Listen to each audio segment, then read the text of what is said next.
You will be also on the West Coast, Mr. Jones, in Los Angeles in the Rose Bowl for the 3:30 Eastern Time kickoff against UCLA. Right. So what's interesting with UCLA is this. Let's talk about this for a moment. This is Game 5 for UCLA. And what does that mean?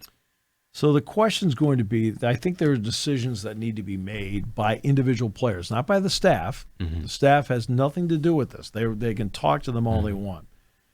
So I'll give you an example.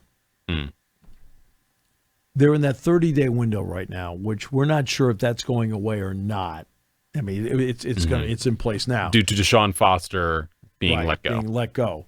The new transfer portal, they decided yesterday, is going to be January 2nd to the 16th. So they're going to make it 15 days. Gets it almost to the final game. Right. Almost. 2 to 16. No other transfer window. But they were undecided about the 30-day window after a coach is let go. They were still undecided about that. So just so you know. Okay. Now, that doesn't affect this current situation. This is going to be moving forward, but I wanted to at least update everybody on that and what it means.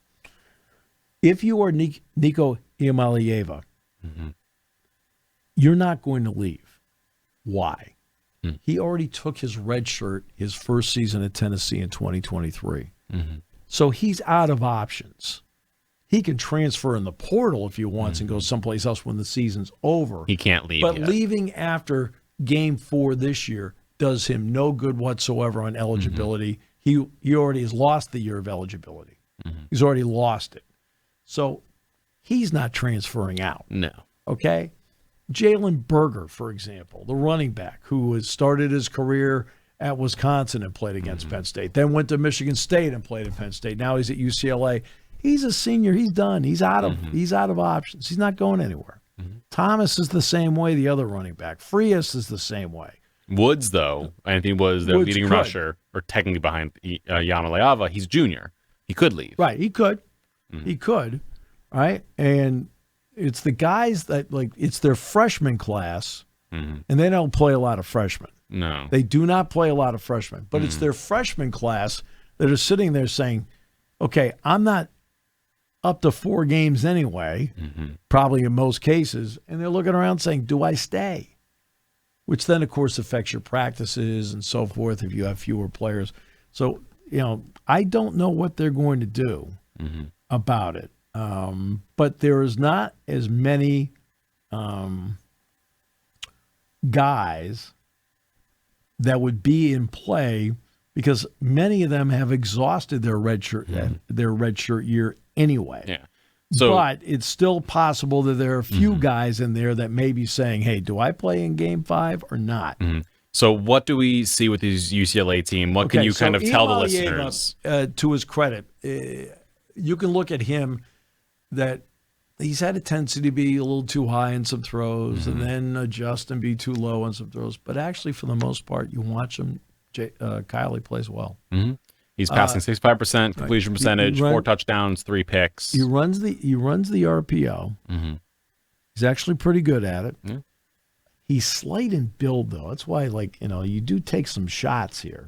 He's a lot taller than people realize. He's 6'6", 215. Right? So he's, yeah. He leads the team in both passing, for obvious reasons, but also leads them in rushing. He has 204 yards rushing to this point. 204, 44 carries on the season, averaging 4.5 yards. Quasi Gilmore's been good for him, but it should be pointed out that they finally got Rico Flores back into the lineup at wide receiver against Northwestern. That helped. Their offensive line has really struggled, and so is their defensive front. They've given up a lot of yards rushing this year.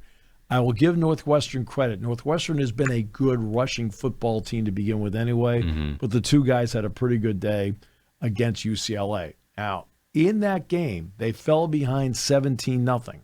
That should have flushed them. That should have been it, done, you're finished. Yet, in the second half, UCLA's defense shut them out. Shut them out. And they got to within 3. They had the ball with a chance to tie or win. Now, they couldn't get there.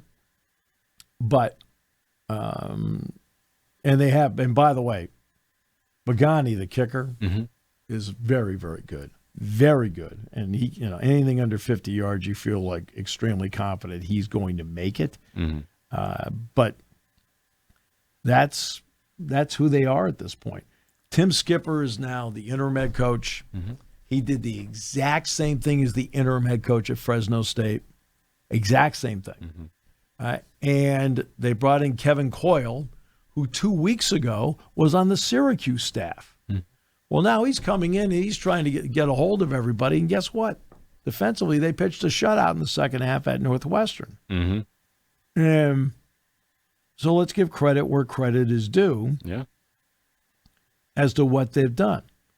Last week against Northwestern, down 17-0, they did not quit.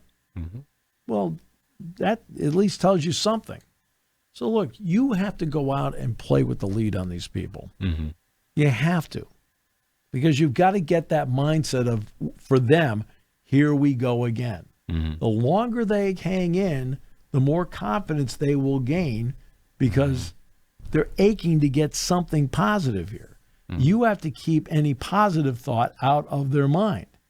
And you have no other choice but to go out to me, and you've got to be able to you have to put the game away. It's something you got to put it. You got to play with the lead. Make them play catch up because they've been playing catch up all year. Look, you're talking about they're only 31% on third down, and the reason is they've got too many third and longs. Defensively, they're giving up 58%, almost 59% on third down. You got to convert those. Your Penn State.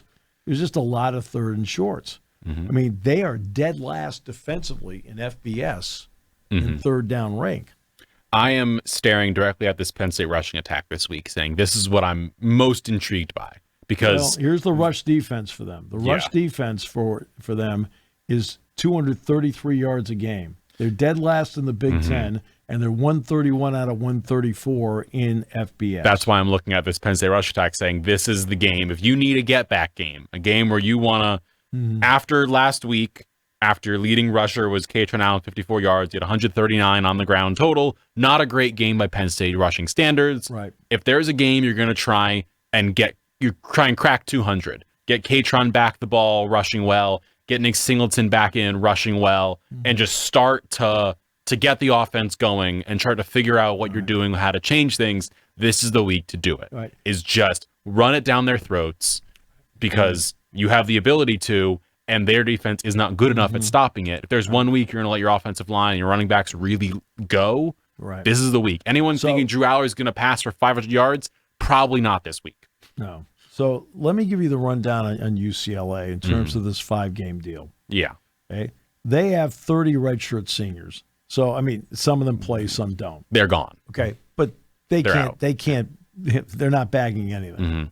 You have 3 seniors that haven't taken a red shirt. Only one of them plays. You have 11 redshirt juniors, which means they've taken their redshirt year. So they're out. You have 7 juniors that have not taken a redshirt year.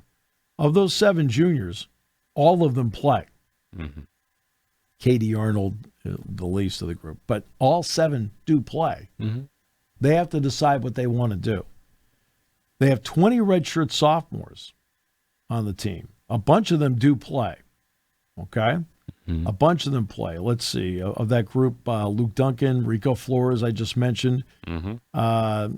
Now, Nico, it doesn't matter with him. He already took his redshirt year. I mean, the redshirt sophomore group means they've taken a redshirt year, but that doesn't mean they're not going to go. They have 1 true sophomore, that's Quasi Gilmer. Gilmer has not taken his redshirt.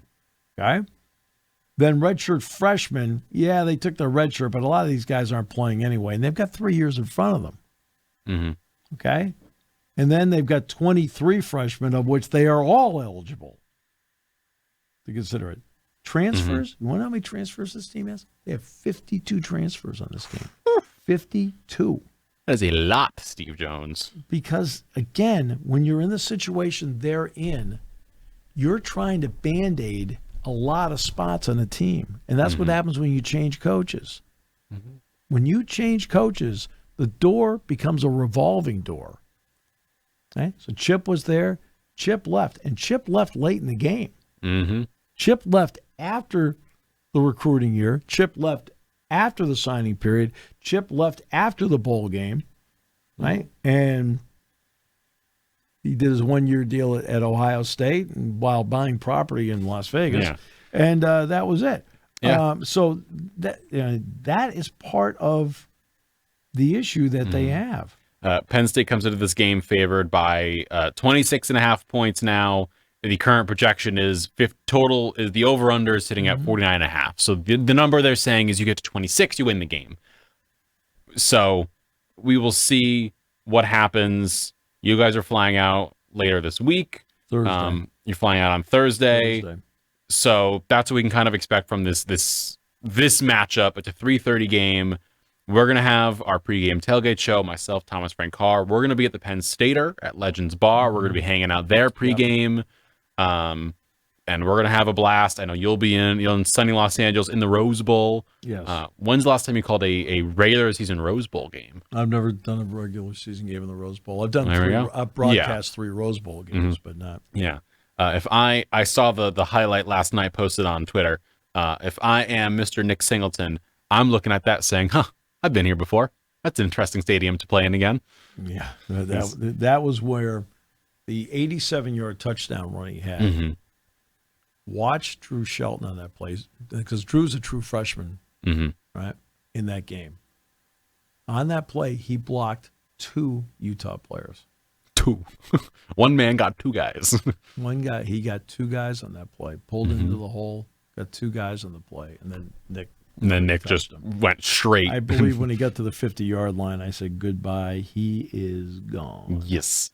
So this game is 3:30 on Saturday, and then the homecoming game, it was announced yesterday, is 3:30 as well against Northwestern. There's a 3:30 kickoff here in Happy Valley against Northwestern on the 11th. So this is now going to be Penn State's 4th out of 6 games at 3:30, which is, I mean, I'll take a 3:30 over a noon game. It means everyone has to sleep in a little bit more. I appreciate that. It's interesting. What do the fans always say about the players? Oh, they're so sleepy at noon games. You might be. Yeah. But when you talk to the players, guess what time they prefer? They prefer, I'm guessing, noon. Because that way they can, their body, they're up, active, they're ready to go. They want to wake up, they want to go, and they want to play. Yeah. They don't want to wait. And I've talked to them. I've asked them, what do you prefer? The players all tell you they want to play at noon. Yeah. I mean, like, that's not what the fans want to hear. Well, they're going to get a noon game in California. Again, have you ever taken the time to ask the players what they prefer? Of course not. You just sit there and assume what. It's like it's you. Stop assuming. You know what they say about assuming, Steve Jones. Well, it's okay. Yeah. That's why I've taken a different tact. They say you become Jason Lord. It's a different tact in my life as to how to approach certain things, because I'd rather just ask people. More than fair.